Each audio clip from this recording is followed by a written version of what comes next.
தன்ராஜ் வழக்கறிஞர், சென்னை உயர்நீதிமன்றத்தில் இருக்கேன். தமிழக வெற்றி கழகத்தில் இருக்கேன். இன்றைக்கி பார்த்திங்கன்னா, ரீசெண்டாக வீரலட்சுமி அம்மா ரொம்ப அவதூறாக பேசியிருந்தாங்க எங்கள் தலைவரை பற்றி. அது சார்பாக தான் பேசுகிறதுக்காக நான் இந்த ப்ரெஸ் மீட்டே வச்சுருக்கேன். பார்த்திங்கன்னா, விஜய் எல்லாம் ஒரு ஆளே கிடையாது, நீ எல்லாம் ஒரு ஆளே கிடையாது அப்படின்னு சொல்லிட்டு ஒருமையில் பேசினாங்க. எங்கள் தலைவன் ஒரு ஆளா இல்லையான்றது அவங்களுக்கு ப்ரூஃப் பண்ணணும்னு அவசியமே கிடையாது. ஐ டு ஐ பேச சொல்கிறாங்க. ஐ டு ஐ எதுக்கு அவங்கக்கிட்ட பேசணும்? எங்ககிட்ட வாங்க, 1 to 1 எங்ககிட்ட பேசுங்க, நாங்கள் அதுக்கு ரிப்ளை கொடுக்குறோம். முதல்ல எங்ககிட்ட பேசிட்டு எங்களை தாண்டி எங்கள் தலைவர்கிட்ட போக சொல்கிறோம். ரெண்டாவது என்ன பேசுகிறாங்க, டைலாக் பேப்பரை பார்த்து பேசுகிறேன்றாங்க. டைலாக் பேப்பரை பார்த்து யார் தாங்க பேசாமல் இருக்காங்க?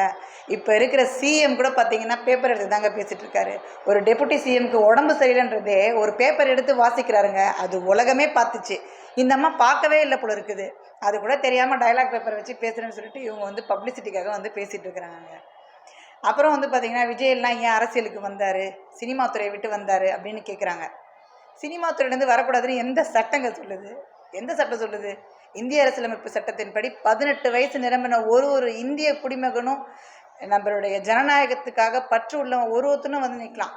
அதுக்கு 100% ரைட்ஸ் இருக்குது. அப்படின்ற பட்சத்தில் நீ ஏன் வந்தன்னு கேட்குறதுக்கு அவங்களுக்கு ஒரு ரைட்ஸும் கிடையாது. அப்புறம் என்ன கேட்குறாங்க, நீங்கள் சினிமா அரசியலை பற்றி பேசுகிறீங்க, நேற்று வந்தவங்களாம் அரசியல் பேசுகிறாங்கன்னு சொல்கிறாங்க. ஏன் நேற்று வந்தவங்க பேசக்கூடாதா? இல்லை பழைய ஆள் தான் அரசியல் பேசணுமா? இத்தனை வருஷமாக வீரலட்சுமி அம்மா இருக்கிறாங்களே, என்ன அரசியலில் பேசிட்டாங்க, என்ன சாதனை பண்ணாங்க? அவங்களால பண்ண முடியாதனால தான் எங்கள் தலைவர் நேரடியாக வராரு, களத்தில் இறங்குறாரு. எந்த கட்சியும் செய்ய முடியாத பல விஷயங்களுக்காக தான் எங்கள் தலைவர் உயர்ந்த ஸ்தானத்தை விட்டு இறங்கி நேரடியாக கட்சி சார்பாக எங்களுக்காக சேவை செய்யறதுக்கு வந்திருக்காரு. இதை முதல்ல இந்த வீரலட்சுமி அம்மா தெரிஞ்சுக்கணும். அது தெரிஞ்சுக்காம அறவே காடு மாதிரி இஷ்டத்துக்கு வாய்க்கு வந்ததெல்லாம் பேசிட்டு இருக்காங்க. எங்க எம்புரான் படத்துக்கு லெட்டர் கொடுத்து ப்ரொடெக்ஷன் கேட்க வந்த நீங்க அங்க அந்த டாபிக்கை பத்தி பேசாம இந்த மாதிரி படம் எடுக்கிறதுக்கு தெம்பு இருக்குதா, திராணி இருக்குதா, தில் இருக்குதான்னு கேட்குறாங்க. எதுக்குங்க தெம்பு திராணி ஒரு படம் நடிக்கிறதுக்கு? வெறும் 3 மணி நேரம் என்டர்டெயின்மெண்ட் படத்துக்கு தெம்பு திராணி தேவையில்லைங்க. ஆனால் இந்த படத்தை பற்றி பேசுறதுக்காக ப்ரொடெக்ஷன் லெட்டர் கொடுக்க எங்கள் தலைவனை பற்றி அநாகரிகமாக பல கண்டென்ட்டை பேசிட்டு போயிருக்காங்க. எதுக்கு பேசுனாங்க? யார் சொல்லி கொடுத்து பேசுனாங்க? ஒரு 200 ரூபாய்க்கு ஆசைப்பட்டு ஒரு மைக்கு பிடிச்சி பேசிட்டு போயிட்டாங்க. அது மட்டும் எனக்கு பெருசாக தெரியலைங்க. பப்ளிசிட்டியை பற்றி பேசுகிறாங்க இவங்க. எங்கள் தலைவனோட முகத்தை வச்சு தாங்க அவங்க பப்ளிசிட்டியாக தன்னை பப்ளிசிட்டி படுத்திக்கிறாங்க. இதுலேருந்து என்ன தெரியுது? ஒருத்தரும் தன்னோட பப்ளிசிட்டிக்காக எங்கள் தலைவன் முகத்தை யூஸ் பண்ணுறாங்க. இதுதான் நாங்கள் எல்லாரும் புரிஞ்சுக்க வேண்டிய விஷயம்.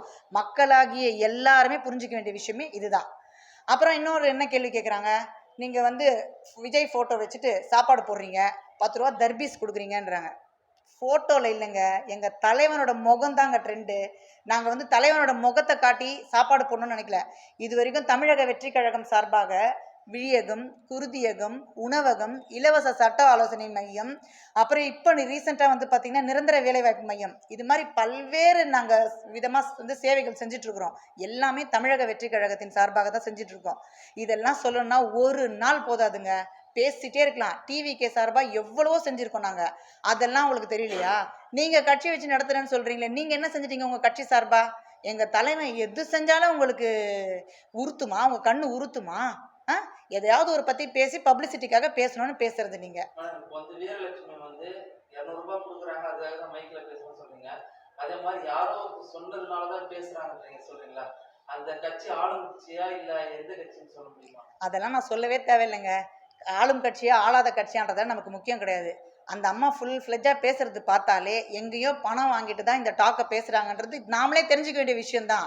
ஏன்னா இவ்வளோ நாள் எங்கே போயிருந்தாங்க? ஒரு பெண்கள் பாதுகாப்பை பற்றி பேசுகிறாங்க. ஒரு பெண்ணுக்கு ப்ரொடெக்ஷனே இல்லாமல் அண்ணா யூனிவர்சிட்டி நியூஸ் வரும்போது எங்கே போனாங்க? ஏன் அவங்களுக்கு அப்போ மைக்கு கிடைக்கலையா? இல்லை பேசுறதுக்கு கண்டென்ட் கிடைக்கலையா? அப்போல்லாம் வாயை மூடிட்டு இருந்தாங்க. பெண்கள் பாதுகாப்பை பற்றி பேசலை, பெண்களுக்கான சப்ஜெக்டை பற்றி வாயை திறந்து ஒரு போராட்டம் நடத்தலை, எதுவுமே செய்யலை. அப்போ பேசாதவங்க பெண்கள் பாதுகாப்பை பற்றி பேசக்கூடாது, இவருக்கு என்ன தகுதி இருக்குதுன்னு சொல்கிறவங்க இப்போ பேசுகிறாங்கன்னா நாம தான் புரிஞ்சுக்கணும், பணத்துக்காக அவங்க யாருக்கோ வெளில போயிருக்கிறாங்கன்னு சொல்லிட்டு. அதே மாதிரி சினிமால ஏன் கேட்டாங்க. அது செய்தியாளர் நீங்க எம்ஜிஆர் இல்ல ஜெயலலிதா குறிப்பிட்டீங்களான்னு கேட்டது அப்படி கிடையாது, நான் விஜய் மட்டும் தான் பேசணும்னு சொல்றாங்க. அப்படின்னா விஜய்க்கும் வீரலட்சுமிக்கும் என்ன பக்கம்? அவங்க விஜய் அவர்களை எதிர்க்கிறதுக்கான காரணம் என்னவா இருக்கும்? பப்ளிசிட்டி தான் சார். இப்போ ட்ரெண்ட் நியூஸ் நீங்களே சொல்லுங்க, என்ன நியூஸ் இருக்கு? விஜய் தான். எங்கே பார்த்தாலும் எங்கள் தலைவன் தான். தமிழக வெற்றி கழகம் தான். எதுவாக இருந்தாலும் கண்டென்ட்டே தமிழக வெற்றி கழகம் எங்கள் தலைவனோட முகம் தான். இதுக்காக தான் ஒருத்தரும் பார்த்தீங்கன்னா, இப்போ சிவாஜி கிருஷ்ணமூர்த்தி எடுத்துக்கோங்க. அவரும் எங்கள் தலைவனோட பேரை வச்சு அவதூறாக பேசுகிறாரு. அடுத்து இந்த வீரலட்சுமி அம்மா பேசுகிறாங்க. ஒருத்தரும் இந்த டாப்பிக்கை எடுத்து பேசுகிற காரணமே அவங்கள பப்ளிசிட்டி படுத்திக்கணுன்றதுக்காக மட்டும்தான். நாட் ஒன்லி சினிமா துறையை மட்டும் எடுக்கல, சினிமா துறைன்ற பேரில் டைரெக்டாக மோதுறாங்க. அவர் பேரை வச்சு டைரெக்டாக பேச வராங்க. அவங்களோட பேருக்காக விஜயோட பேரை யூஸ் பண்றாங்கன்னு சொல்றீங்க. கண்டிப்பா சார், இது 100% நான் சொல்ல வேண்டிய விஷயம் இந்த இடத்துல. புதுசா வந்து ஒரு விஜய் வந்து புதுசா அரசியல் வந்திருக்காரு. ஆனா சிவாஜி கிருஷ்ணமூர்த்தியா இருக்கட்டும், இல்ல மற்ற கட்சியினரா இருக்கட்டும், அவங்களாம் பழைய அரசியல்வாதிங்க. அப்படி இருக்கும் அவங்களுடைய லேபிள் ஆல்ரெடி இருக்கும். இவங்க புதுசா வந்து இவருடைய பேரை பயன்படுத்துறதுக்கான காரணம் இப்போ ட்ரெண்டிங் நியூஸே அவர் தானே. எங்கள் தலைவன் தானே ட்ரெண்டிங் நியூஸு. தமிழக வெற்றி கழக தலைவர் தான் ட்ரெண்டிங் நியூஸு. அதனால் என்ன பண்ணுறாங்கன்னா, இப்போ சிவாஜி கிருஷ்ணமூர்த்தி எல்லாம் இவ்வளோ நாள் எங்கே போனார் பேசுறதுக்கு? நீங்கள் ஒரு மேடையில் பேசுகிறாரு, எங்கேயாவது ஒரு வயசுக்கு மீறின பேச்சு தானே. அவங்க வீட்டில் பொம்பளை பசங்க இருக்க மாட்டாங்களா, பெண்கள் இருக்க மாட்டாங்களா, அக்கா தங்கச்சிங்க அவர் கூட பிறக்கலையா? ஒரு வல்கராக பேசுகிறாரு. இப்படியெல்லாம் பேசுனாக்கா அன்னைக்கு ஹைலைட்டே அவர் தான். அதுக்காக மட்டும்தான் இந்த மாதிரி ஆட்கள் பேசுகிறாங்க. பழைய ஆள் புதிய ஆள்லாம் கிடையாதுங்க. அவங்களுக்கு இப்போதைக்கு சப்ஜெக்ட் தேவையானது எங்களோட தலைவன் தான். எங்களோட தலைவனோட முகத்தையும் எங்கள் தலைவனோட பேரை வச்சு தான் ட்ரெண்ட் ஆகிறதுக்காக எல்லாருமே ஒரு ஆயுதமாக பயன்படுத்திக்கிறாங்க. வீரலட்சுமி வந்து தமிழக வெற்றி கழக தலைவரை மட்டும் பேசுகிறாங்க. சீமானங்க நிறைய பேரை பற்றி அவங்க கம்ப்ளைண்ட் கொடுக்குறாங்க. இதே எல்லா இடத்துலையும் போலீஸ் ஆஃபீஸ்லாம் போயிட்டு நிறைய கம்ப்ளைண்ட் கொடுக்குறாங்க, அட்டாச் கொடுக்குறாங்க. அதெல்லாம் வெற்றி கழகத்தை மட்டும் சொல்றீங்க, விஜயண்ணன் வந்து பேசுகிறாங்க. பொதுவாக சீமானை பற்றி கூட அவங்க நிறைய கம்ப்ளைண்ட் கொடுத்துருக்காங்க. அதை பற்றி கொடுத்துருந்தாலும் அந்த நேரத்துக்கு அவங்க எப்படி நியூஸ் கொடுத்தாங்க, எதுக்காக கொடுத்தாங்க கிடையாது சார்.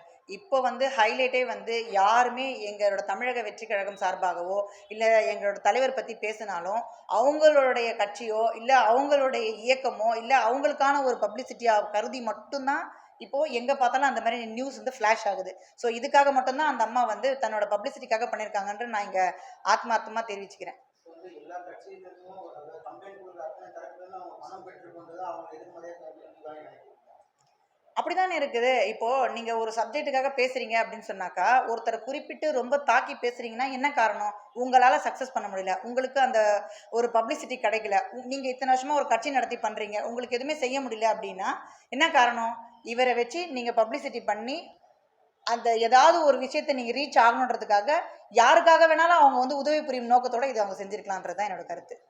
இன்னைக்கு ட்ரெண்டிங்கே விஜய் தான் அப்படின்றீங்க. ஏன்னா விஜய் எம்ஜிஆர் இருக்கட்டும், ஜெயலலிதா அம்மாவா இருக்கட்டும், அவங்களே எவ்வளோ பெரிய தலைவர்கள், அவங்களும் சினிமாவுக்கு தான் வந்திருக்காங்க. அப்படின்னு அவங்கள டார்கெட் பண்ணாம விஜயோட டார்கெட் பண்றாங்க. நீங்க சொல்றது வந்து விஜய் தான் இன்னைக்கு ட்ரெண்டிங்கா இருக்காரு, அடுத்த ஆட்சியோட அவர் வரலான்ற மாதிரி சொல்ற மாதிரி இருந்தது. கண்டிப்பா சார், நான் ஒரு கருத்து இங்கே தெரிவிச்சுக்க விரும்புகிறேன். எங்கள் தலைவன் வந்து எந்த ஒரு கண்டென்ட்டுக்காக குரல் கொடுத்தாலும் இமீடியட்டாக மறுநாளே வித்தின் 24 hours சொல்யூஷன் கிடைக்குது. இதை நீங்கள் ஒத்துக்கிறீங்களா? பரந்தூர் விஷயத்துக்கு போனார், மறுநாள் பேசப்பட்டுச்சு. அந்த மலம் கலக்குனாங்கன்னு சொன்னாங்க, அதுக்கு உடனே சார்ஜ் ஷீட்டு போட்டாங்க. எங்கள் தலைவன் எந்த சப்ஜெக்ட்டுக்காக பேச வரானோ அதுக்கு உடனடியாக பதில் கிடைக்குது. ஸோ அப்படின்றப்போ சினிமா துறையிலேருந்து வந்தாருன்னு கிடையாது, எங்கள் தலைவன் மேலே இருக்கிற பயம், அந்த பயத்துக்கு இம்மீடியட்டாக ரியாக்ஷன் கிடைக்குதுன்றது தாங்க அந்த இடத்துல நாங்கள் வந்து சொல்ல வேண்டிய ஒரு விஷயம். அதனால தான் ஒருத்தரும் பார்த்து பயப்படுறதுனால அவங்களோட கருத்துக்களை எப்படிலாம் வெளிப்படுத்தலாம் அப்படின்னு சொல்லி தான் ஒரு விதமான கருத்துக்கள் வெளிப்படுத்துகிறாங்க. 2026 அரசியல் எப்படி இருக்கும்? தமிழக வெற்றி கழகத்துடைய அரசியல் வெயிட் பண்ணி பாருங்க சார், பிரமாதமாக இருக்கும்னு எல்லாருமே எதிர்பார்த்துட்டு இருக்கோம். இப்போ வந்து குரல் கொடுக்குறாங்க, தமிழக வெற்றி கழகம் சார்பாக எல்லா விஷயத்தையும் குரல் கொடுக்குறீங்க, எல்லாம் செஞ்சுட்டு சொல்றாங்க. ஆனால் அமைச்சர் சேகர் பாபு என்ன சொல்றாரு, தமிழக வெற்றி கழக தலைவர் களத்துக்கு வந்து எல்லாத்தையும் செய்யணும் அப்படின்னு சொல்றாரு. களத்துக்கு வராமையாங்க நீங்கள் பயந்துட்டு ஒரு விஷயமும் செய்கிறீங்க?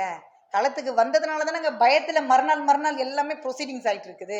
ஸோ இப்போ இதுலேருந்தே நீங்கள் தான் புரிஞ்சுக்கணும். நீங்கள் கேட்ட கேள்வி உங்களுக்கே, அவர் களத்துக்கு வந்து நின்னாலே மறுநாள் நீங்கள் பயந்து வேலை செய்கிறீங்க.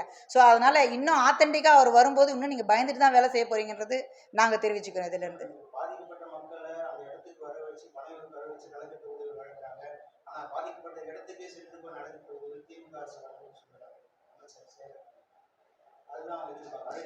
இல்லை சார், நாங்கள் வந்து பனையூரில் மட்டும் கூப்பிட்டு வச்சு இந்த நலத்திட்டம் செய்யலை, பல்வேறு இடத்துல நலத்திட்டம் செஞ்சுருக்கோம். இப்போ வந்து பார்த்தீங்கன்னா எங்கள் தலைவர் வந்து பார்த்தீங்கன்னா இப்போது சாதாரணமாக ஒரு இடத்துல இப்போ தூத்துக்குடி விஷயத்துக்கு நேரடியாக போனார், அனிதாவோட நீட்டு விஷயத்தில் நேரடியாக போனார், இந்த மாதிரி பரந்தூர் விஷயத்துக்கு நேரடியாக போனார், இப்போ சமீபத்தில் நடந்த விஷயத்துக்கு நேரடியாக வந்தார். இப்போ இந்த மாதிரி நேரடியாக போன விஷயங்கள் எல்லாம் நீங்கள் எடுத்துக்காமல் போகலை வரலை பனையூருக்கு கூப்பிட்டு செஞ்சாங்கிற ஒரு விஷயத்த மட்டும் தான் சொன்னேன். செஞ்சதை எங்கேயும் சொல்ல மாட்டேங்கிறீங்க. நீங்கள் ஒரு முறை செஞ்ச விஷயத்த மட்டும் தான் நீங்கள் இன்சிஸ்ட் பண்ணுறீங்க, செஞ்சதை உங்களால் சொல்ல முடியலையே. இதுதான் சார் நான் சொல்கிறது. மேடம் இப்போ விஜயலட்சுமி என்ன சொல்கிறாங்கன்னா கட்சியில் இருக்கிறதெல்லாம் நிறைய ரிஸ்க் இருக்குன்னு சொல்கிறாங்க. சார் அவங்க சொல்கிறாங்க உங்ககிட்ட இருக்கிற ஆளுங்கள்லாம் 18 வயசுக்கு கீழே இருக்க விசில் அடிக்கும் குஞ்சுன்னு சொல்கிறாங்க. அவங்கெல்லாம் ஒரு காணல் நீர்னு சொல்கிறாங்க. இந்த அம்மா எதை பார்த்து சொல்கிறாங்கன்னு தெரியல. விசில் அடிக்கிற குஞ்சுன்னு நீங்கள் பேசுகிறீங்களே, 2026 நீங்களே எங்கள் தலைவனுக்காக விசில் அடிக்க போகிறீங்க. எழுதி வச்சுக்கோங்க. நான் திரும்ப திரும்ப சொல்கிறது அதுதான். நீங்களே விசில் அடிக்க போகிறீங்க. 18 வயசுக்கு கீழே இருக்கிறாங்கன்னு சொல்லிட்டு எதை வச்சு அவங்க சொல்கிறாங்க? ரசிகர்களாக இருக்கிறவங்க அரசியலுக்கு வந்ததுனால நீங்கள் வந்து 18 வயசு கீழே இருக்கிறவங்க சொல்கிறீங்களா? நாங்கள் செய்கிற ஒரு விஷயமும் எங்கள் கட்சி சார்பாக செய்கிற எங்கள் பசங்க ஒரு விஷயமும் ரீச் ஆகுது. அதனால தான் எல்லாரும் இன்னைக்கு பேசுகிறாங்க, எங்கள் கட்சி சார்பாகவும் எங்கள் பசங்க சார்பாகவும். மேடம், தமிழக வெற்றி கழகம் நடத்துகிற கூட்டங்களில் வந்து நிர்வாகிகள் வந்து கட்டுப்பாடோட இல்லை, அவங்க மாவட்டத்துக்கோ இல்லை அவங்களோட மேல் வந்து கட்டுப்பாடு இல்லை, தன்னிச்சையாக செயல்படுறாங்கன்னு சொல்லி ஒரு பரவலான ஒரு குற்றச்சாட்டு. அதை எப்படி பார்க்குறீங்க? அந்த மாதிரி யாரும் கட்டுப்பாடெல்லாம் இல்லாமல் இல்லை சார். குறிப்பாக பார்த்தீங்கன்னா நம்ம லாஸ்ட் டைம் நடந்த போராட்டத்தில் வந்து செங்குன்றம் மற்றும் பெரம்பலூர் பகுதியில் குறிப்பான பகுதிகளில் வந்து மாவட்ட செயலாளர் போராட்டம் போதும் நிறுத்திங்கன்னு சொன்னதுக்கு அப்புறமும் தொண்டர்கள் வந்து களத்தில் இறங்கி போராட்டத்தை கண்டினியூ பண்ணிட்டு இருக்காங்க. காவல்துறைக்கு கட்டுப்படுறது இல்லைன்ற ஒரு குற்றச்சாட்டு இருக்கு. இது காவல்துறை தரப்புல வைக்கிறாங்க. அது உங்களுடைய தரப்பு? இல்லை, அந்த மாதிரிலாம் சொல்ல முடியாது. போராட்டம் நல்லபடியாக நடந்தது. சில இடத்துல அரெஸ்ட் ஆனாங்க. மோஸ்ட்லி வந்து பார்த்திங்கன்னா அமைதி போராட்டம் தான் நாங்கள் மேற்கொண்டோம். ஏன்னா அமைதியான வழியில் நாங்கள் இந்த போராட்டம் நடத்துனதால தான் எங்களுக்கு எந்த காவல்துறையும் அப்ஜெக்ஷன் சொல்லலை, எந்த காவல்துறையும் எங்களை வந்து ஹராஸ் பண்ணணும்னு நினைக்கல. ஏதோ ஒரு சில இடங்களில் நடந்த விஷயத்துக்காக நாங்கள் இந்த விஷயத்தை அட்மிட் பண்ணிக்கவே முடியாது. போராட்டம் நாங்கள் அமைதியாக தான் நடத்தணும், நல்ல முறையில் நடத்தணும், கட்டுப்பாட்டோட தான் நடத்தணும்.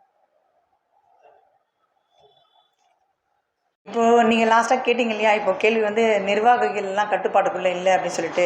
எங்களுக்கு வந்து ஷார்ட் பீரியடில் இந்த இன்ஃபர்மேஷன் வந்ததுனால எங்களால் இமீடியட்டாக காவல்துறையை அணுகி ப்ராப்பரான ஒரு இது வாங்க முடியல. அதாவது எங்கள் பொதுச்செயலாளர் சொல்லியிருக்காரு, இனி வரும் காலங்களில் அது கரெக்டான ஒரு அணுகுமுறையாக இருக்கும் அப்படின்றது சொல்லியிருக்காரு.